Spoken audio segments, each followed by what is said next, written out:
নমস্কার বন্ধুরা, আজ আবার মহানায়ক উত্তম কুমারকে নিয়ে একটা ভিডিও করতে চলেছি। বাংলা সিনেমার রাজা বলা যেতে পারে উত্তম কুমারকে। তার সাম্রাজ্য গোটা ভারত জুড়ে বিস্তারিত ছিল।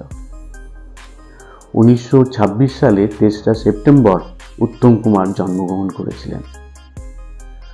বহু ডাইরেক্টর হিন্দি সিনেমার ডাইরেক্টর তার সঙ্গে যোগাযোগ করেছিলেন সিনেমা করার জন্য। তার মধ্যে রাজ কাপুর, হেমন্ত মুখার্জি এরাও ছিলেন। উত্তম কুমার এদের সিনেমাতেও কিন্তু কাজ করেন। তবুও তার একটা হিন্দি সিনেমার গান আজও কিন্তু ভীষণভাবে জনপ্রিয় আমাদের কাছে, গোটা ভারতেই জনপ্রিয়। সেই সম্বন্ধেই তুলে ধরবো ভ্লবেন অভিজিৎ রিয়াল স্টোরিতে। তাই প্রথম থেকে শেষ পর্যন্ত কিন্তু আমার এই ভিডিওটা দেখতে হবে, তাহলেই বুঝতে পারবেন সেই ঘটনাটা। আর আমার এই চ্যানেল ভ্লবেন অভিজিৎ রিয়াল স্টোরি অবশ্যই সাবস্ক্রাইব করবেন। কুমারের জনপ্রিয়তা বাংলা ছেড়ে হিন্দি সিনেমা জগতেও কিন্তু চরমভাবে ছিল। হিন্দি সিনেমা জগতের যেসব নায়িকারা ছিলেন তারা কিন্তু মহানায়কের সঙ্গে কাজ করার জন্য উদ্গ্রীব হয়েছিলেন। বহু ডাইরেক্টর উত্তম কুমারকে নিয়ে কাজ করতে চেয়েছিলেন। এদিকে উত্তম কুমার বাংলা সিনেমা জগতে এত বড় সাম্রাজ্য তৈরি করে ফেলেছিলেন যে হিন্দি সিনেমা জগতে তিনি যেতেই চাইতেন না। হিন্দি ও বাংলা গানের জনপ্রিয় শিল্পী ছিলেন হেমন্ত মুখার্জি। তিনি সঙ্গীত পরিচালনাও করতেন। তিনি একটা সিনেমা করছিলেন যেটার নাম ছিল 20 সাল বাদ। সেই সিনেমাতে উত্তম কুমারকে তিনি নিতে চেয়েছিলেন। উত্তম কুমারের প্রিয় বন্ধু বলা যেতে পারে হেমন্ত মুখার্জি। হেমন্ত মুখার্জিকে উত্তম কুমার কিন্তু না বলে দিয়েছিলেন। উত্তম কুমারের এই ব্যবহার হেমন্ত মুখার্জিকে ভীষণভাবে অবাক করেছিল। পর্যন্ত হেমন্ত মুখার্জি বিশ্বজিৎকে দিয়ে এই সিনেমাটা করেছিলেন।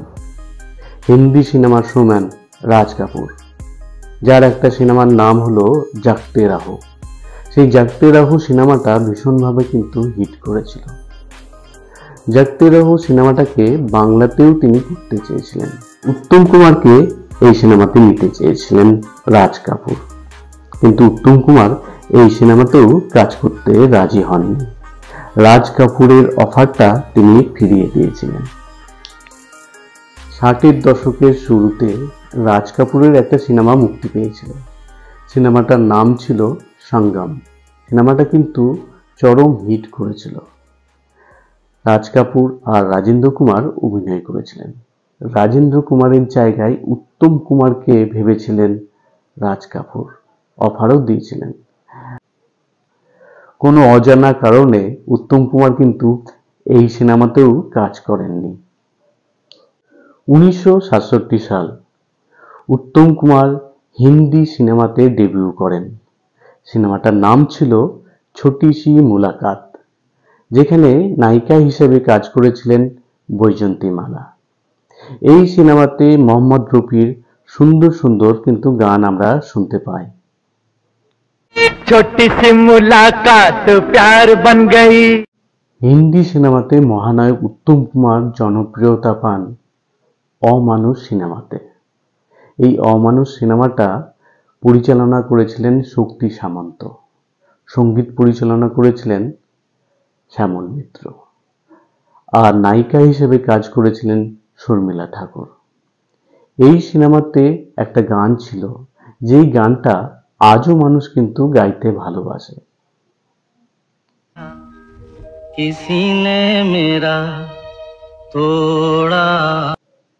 অমানুষ সিনেমাতে কিশোর কুমার যে অসাধারণ গানটা গেয়েছিলেন, সেইখানে উত্তম কুমার লিড দিয়েছিলেন। যেমন জনপ্রিয় হয়েছিল সেই গানটা, তেমনি জনপ্রিয় হয়েছিল সেই সিনেমাটাও। উত্তম কুমার আর শর্মিলা ঠাকুর হিন্দিতে প্রায় 3টে সিনেমাতে কাজ করেছিলেন। একটা হলো দুরিয়া, যেটা 1977 সালে মুক্তি পেয়েছিল, আর গুলজার সেই সিনেমাটা বানিয়েছিলেন। আর একটা হলো আনন্দ আশ্রম আর অমানুষ। শর্মিলা গুরুর মতে দুরিয়া সিনেমাটাই ছিল তাদের সবথেকে বেস্ট কাজ।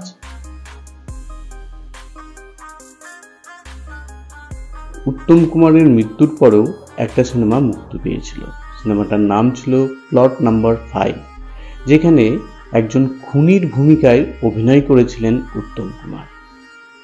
একটা এক্সপেরিমেন্ট করা হয়েছিল সেই সিনেমাটাকে নিয়ে। এলিট সিনেমা ঘরে প্রায় 10 সপ্তাহ চলেছিল এই সিনেমাটা। উত্তম কুমারের জার্নি মোটামুটি এরকমই ছিল হিন্দি জগতে। তবে অমানুষ সিনেমাটার জন্য তিনি ভীষণভাবে পপুলার হয়েছিলেন সর্বভারতীয় স্তরে। আজকের এই ভিডিওটা আপনাদের কেমন লাগলো অবশ্যই জানাবেন, আর আমার এই চ্যানেলটাকে সাবস্ক্রাইব করবেন এই ধরনের গল্প জানার জন্য। আবার দেখা হবে আর একটা ভিডিও। ততক্ষণের জন্য বিদায় চাইছি। ভালো থাকবেন।